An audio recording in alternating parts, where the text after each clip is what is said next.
Il y a 3 facteurs externes qui impactent l'énergie en Belgique. Le Royaume-Uni pour son marché de gaz, l'Allemagne pour son marché d'électricité et les contrats à long terme indexés sur le pétrole. Le Royaume-Uni est historiquement le marché le plus important, qui a la plus grande consommation.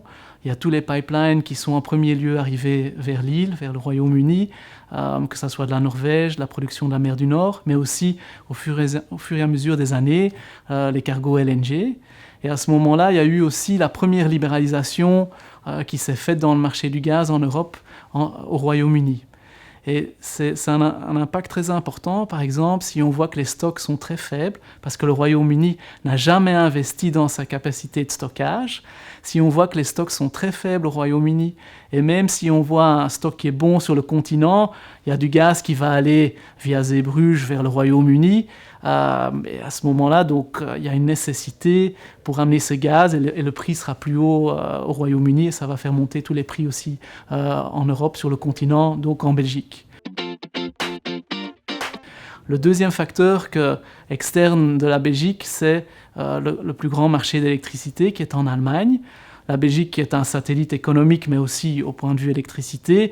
Tout le monde en Europe est influencé par l'Allemagne, avec ses centrales au charbon, historiquement, l'Allemagne de l'Est, l'ex-URSS, qui avait créé beaucoup de centrales au charbon à ce moment-là.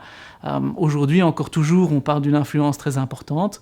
La source primaire pour l'Allemagne, c'est le charbon. Et donc, il y aura à un moment donné le charbon qui va disparaître, mais ça va encore durer quand même pas mal de temps, plusieurs années.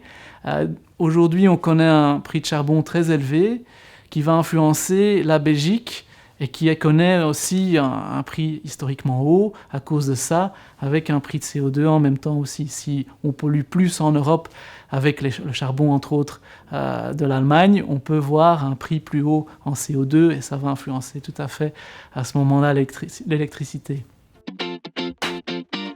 Et puis on a la partie indexation pétrole qui est historique pour les contrats long terme.